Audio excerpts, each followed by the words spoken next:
What is up, Lightfighters? Welcome back to the channel. This is, as always, Lightfighters Anonymous, your support group for the professional Lightfighter and the dirty little civilian LARPer like myself.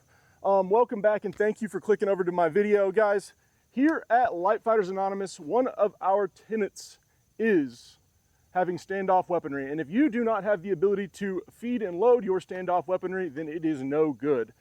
Today, I'm very excited to bring you guys a video that has been long in the making. I'm talking about my personal L.S.W. loadout, including the Klein L.S.W. that we've been over in a few different videos, and as well a new product I'm bringing you from Swift Designs, guys. Stay tuned to check it out. Eagle 2, this is Lightfighter 1-1. How copy? Over. Contact! Contact! 1-1, this is Eagle 2, good copy, send traffic, over.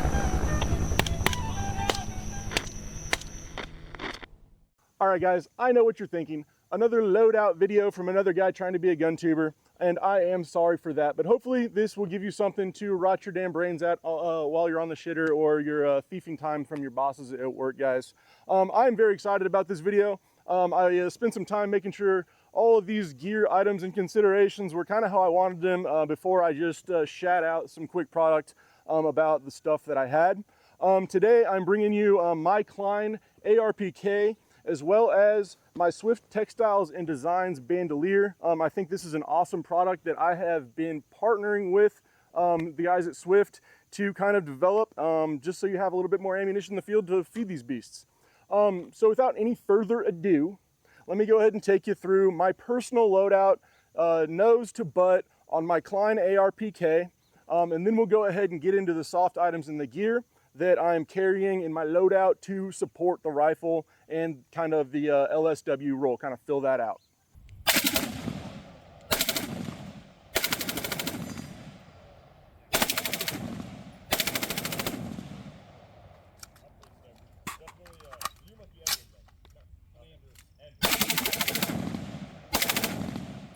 So you guys should be pretty familiar with this rifle from my other videos, guys. It's a Klein machining ar-rpk 20-inch version. I got that shorter than the 24-inch version because we do a lot of blank fire events, and with just the power of blanks, filling that extra space has been a chore.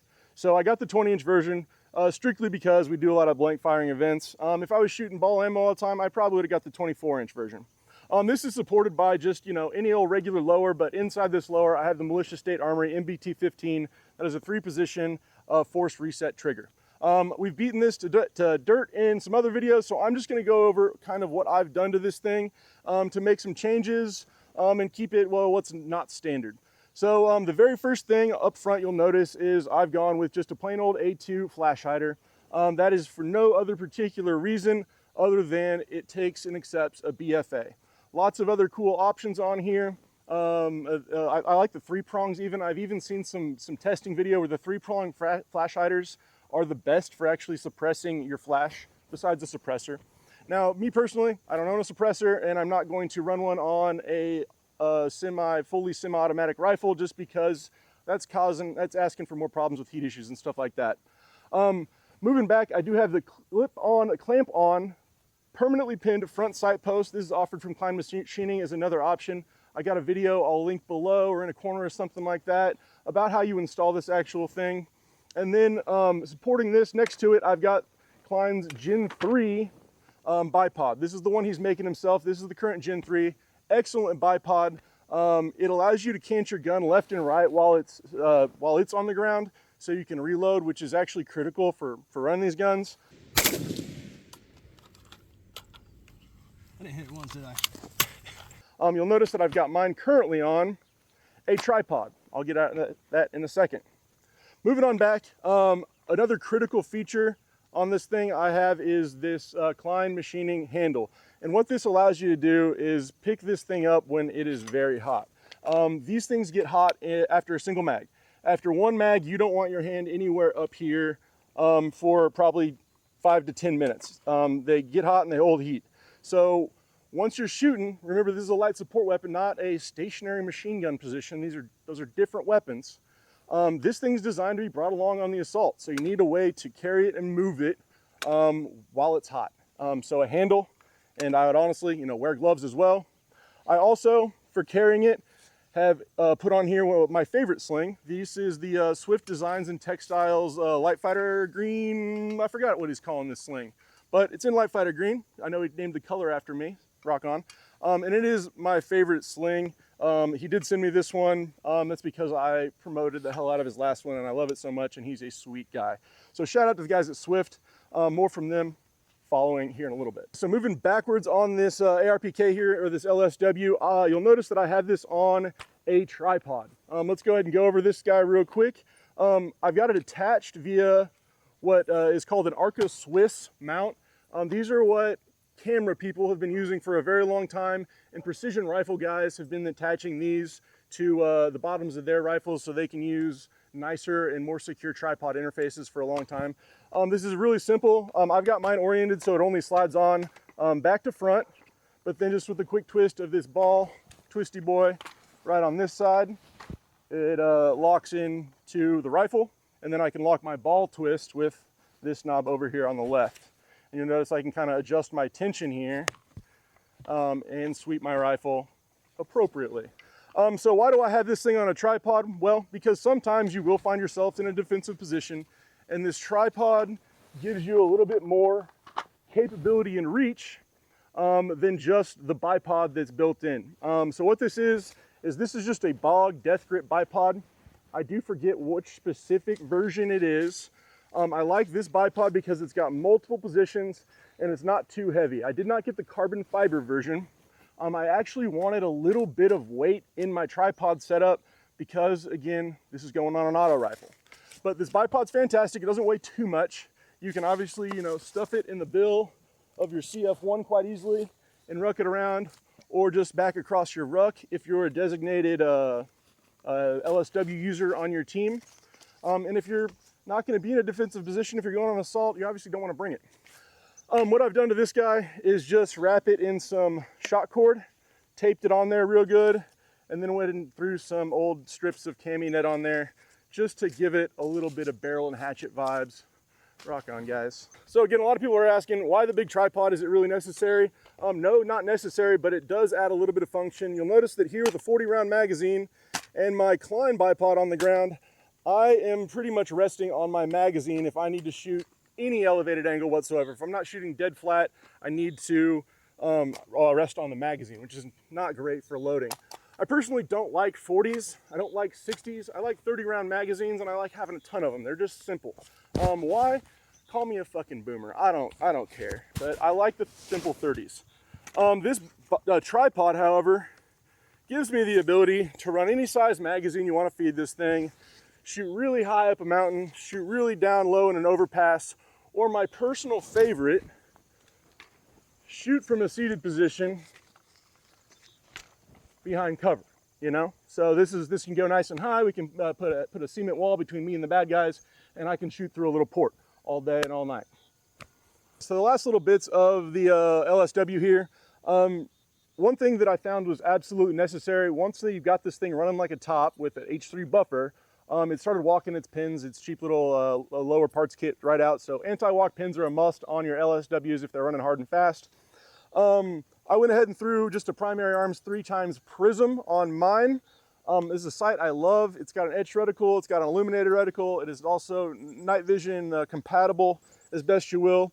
Why do I like this sight? Well, it's because it's what's on my regular rifle, and it's just kind of my go-to. It's simple and I love it. I think 3X is a good fixed power magnification. Last little items I have on here is just some cheap Magpul furniture. Why? Because I had it laying around. I just picked it up. And then lastly on here, just taped on, I've got a little paint key, or a paint can opener, if you will. That's what it is. And that's just to remove any stuck cases or anything, or any fouling that might happen in the breech with, you know, running a ton of ammo through this thing quickly. So just a quick oh shit tool. Doesn't take up any space. You never notice it's right there, and you wouldn't even seen it if I didn't point it out. Lastly, I hope you guys do notice and appreciate the beautiful tiger stripe paint job I put on this. This is in anticipation for our OP4 event in September in conjunction with Brent 0331. Make sure I say that right. at his new training facility in Texas. So we're very excited for that. This gun will be run really hard for the OPT4 for that event. So Blue 4 guys, watch out. All right, guys, let's talk about some gear considerations or some changes that you might want to make as a gunner or as an L.S.W. User for your squad. I am not going to take you through a whole rundown of my DZ rig. That's because not much in my DZ rig changes. I run 2 liters of water, medical, 12 magazines, a little GPS, and a little bit of signal equipment, just your very standard stuff. And I don't really change that up much for anything. Obviously, you know, mission specific, mission drives your equipment, but for the most part, my fighting gear is my fighting gear is my fighting gear.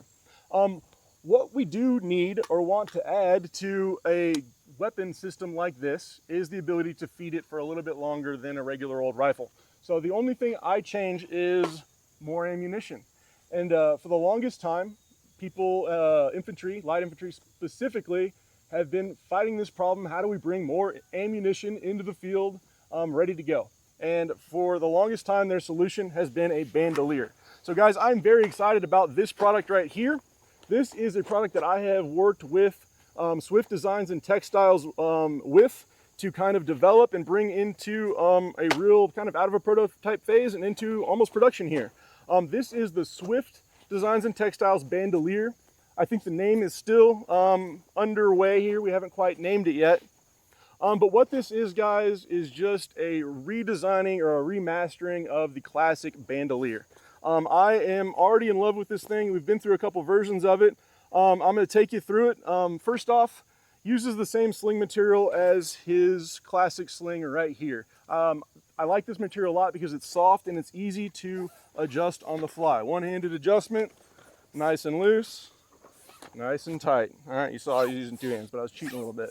But really quick, easy adjustment, so you can cinch this thing up to you really quick, or if you need to get it over a pack, you can hook it onto your pack and then tighten it down real quick and easy. Also, big, large, single flap.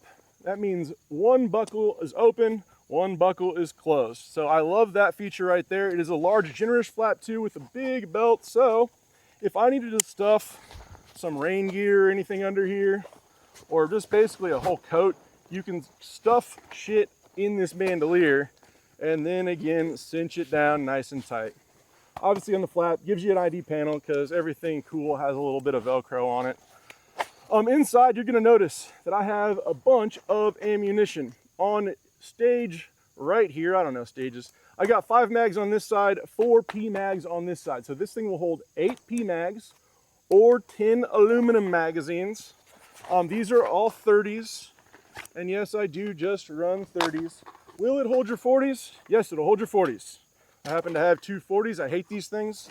They'll be the death of me, but it'll hold 40s all the way up like that, and you know, your top's just a little bit taller, which is okay. So you'll notice those 40s are all the way tall in there, and it just sits like that. So again, 8 40-round magazines if you wish.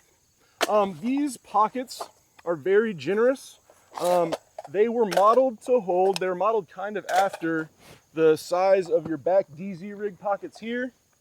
So they will comfortably hold a whole liter Nalgene bottle in there.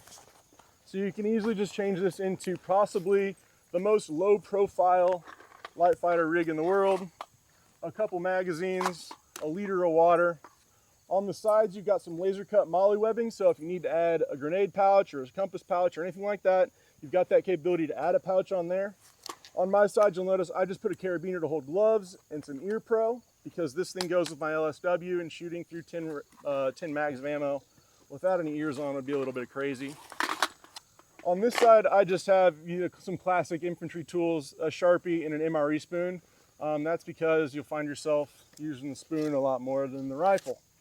Other than that, guys, inside here, another one of my classic and favorite tools from Swift Designs and Textiles is our, I don't know if you call this a Lightfighter signal panel, but I did help develop this a little bit. It's just a cut down signal panel, but it's done again very well. Another premium product from Swift Designs and Textiles. This is the Gen 1. He might be on the, I know he's on the Gen 2 now because he sent me one, and it uses metal grommet hardware in the corners, as well as has Velcro on both sides instead of a fixed chem stick. You've got the ability to move your chem stick to either side. But I do include this with my L.S.W gunnery kit because these things are loud and your ability to signal teams or other gunner teams far away or other squads is critical. So I have just this little simple piece of communications equipment that kind of mocks some gun team equipment. Moving down to the bottom of this bandolier, guys, you'll notice that we've got just 2 shot cords. These are hanging out of 2 drain holes. I've got just an old sniper veil in mine. This gives me just the ability to kind of throw something over the gun if I want to conceal it a little bit. I just needed something to kind of display in the bottom of those loops right there at the moment. Those are obviously can be pulled out and accessed through your main pocket here, and you can remove them if you don't want them. You can also tighten them because he includes the hardware in there to do so. In these main big pockets, you'll notice it's backed by a nice stiffener, which gives it some rigidity and lets it ride on your side really well. Also keeps it from folding up and falling apart when it's underpacked. Say you just want to carry a single liter of water and a small flashlight. That'll keep this thing from folding up and turning into a little ball on the side or on your back when it's floating around. So I do like the stiffener. Also in here, you'll notice that both of these main pockets have a single nice nylon band. So if you're carrying a reduced ammo load, you can just stick your single mag right there, and that'll keep it riding against your pocket right there next to your water, which you've got room for. So 40 and a liter of water. And then also very generously, some little 550 cord loops for your tie downs. Because I don't like losing my equipment. You'll notice that I'm dangling a tie down right here. It's not tied to anything as it should be, but if I was gonna carry that liter of water in this, I would just go ahead and throw that loop right around there so we are tied down. Guys, this is the Swift Designs and Textiles bandolier. We've been joking trying to give it a good name. Currently the hottest name is the Camel Tote. If you can't see why, too damn bad. Last feature I really wanted to point out, because this is something I asked for. Not specifically I asked for, but another friend of mine, he said it'd be nice if it had some way to retain it to a belt.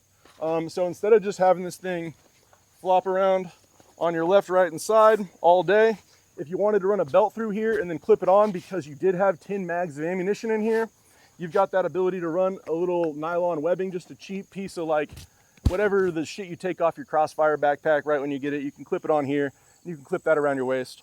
Also, really simple, you could just put like a little sway strap, which is something that firefighters use on their radio straps. You can just clip that on here. And then real simple, you can clip this to a belt buckle or add a tether between these to give you a little bit of length. But that keeps this thing from falling forward on you when you're working with your hands, keeps it right on your back. So those little 2 keepers right here on the back of this, I think are just a great little added feature. Again, the stitching on this is perfecto. This is quality made in American gear by a United States veteran. I'd encourage you guys all to check him out. Pre-orders on this are going live, I think, hopefully, with the release of this video. So I am going to be buying another one of these for sure. I think this is pretty much the best micro rig you can buy. I'm going to be using one of these for just like my home defense shotgun rig. I think it's impractical to carry a plate carrier or a whole vest by your home defense gun in your closet, but to have a little bit of medical and a liter of water and some ammunition, 1 mag for all of your weapons in the closet, I think this is a fantastic solution for that. Low profile, nice and discreet. You can get it in a couple different colorways. He's got every color. And then this is just the best rig. Also just day hiking for non-tactical purposes. 2 liters of water. You got yourself the perfect little man purse, guys. If you're super tactical, claymores fit in these. Wire fits in the other side. These are pretty much the exact size of an old Claymore bandolier. So guys, I'm really excited about this. This is the Swift Designs and Textiles bandolier. We're going to be giving it a name in the comments section. I wanted to finish today with kind of a statement about gun tube and gun culture in general. This is going to be my opinion. There are a lot of amazing channels out there working really hard to educate people and bring people knowledge that they would not normally otherwise have, and entirely for free. Some people, this is a full-time job for, and that does take monetary compensation. These people have lives and they've got to eat. I do want to let you know that that is not me and that is not this channel. However, what I've shown you today is a whole lot of products. They're available for you to buy. I do not particularly want you to go spend your hard-earned money on these products unless you have the money to do so. You do not need any of this special equipment to be an effective light fighter. Guys, the most valuable resource in the battle space or in any wartime scenario is able-bodied men. So be that first, be that paramount, and then when you are an able-bodied man in a financially stable situation, you can start worrying about some of these fun toys and accessories. But you do not need this stuff to be a professional light fighter. I deal with these companies and I shill for these companies for the number one reason that they are good people. Every single product sold by these guys I showed you today is a small business owned by a guy that I know and I trust, and they're my friend. So if I am shilling at all, understand that I'm shilling for my good friends, and also I'm shilling for products that I actually do believe in, that I know will be used, that will be tested, and that my buddies, they have my back in case anything happens. So my recommendation to you is to spend your money with people that you know and trust. And if you don't have any people in your specific industry knowing that you know and trust doing what you do, go ahead and extend your knowledge and your trust to my friends. I believe they are worthy of it. So that was just a quick shout out. Don't spend all your money on a bunch of gear, but we got some cool stuff for you. All right, I hope that wasn't too drawn out, guys. I've been very excited to bring you my personal Klein ar-rpk and kind of my L.S.W loadout, which I have been kind of augmenting my normal rifleman kit with this awesome bandolier made by Swift Designs and Textiles. So shout out to both these companies, awesome people to deal with, and I do believe in all these products with all my heart. And I know if something breaks, I can go holler at my buddies. So guys, rock on, stay sharp. I hope this was a fun one for you. And again, lightfightersanonymous.com. That's where the real shit happens.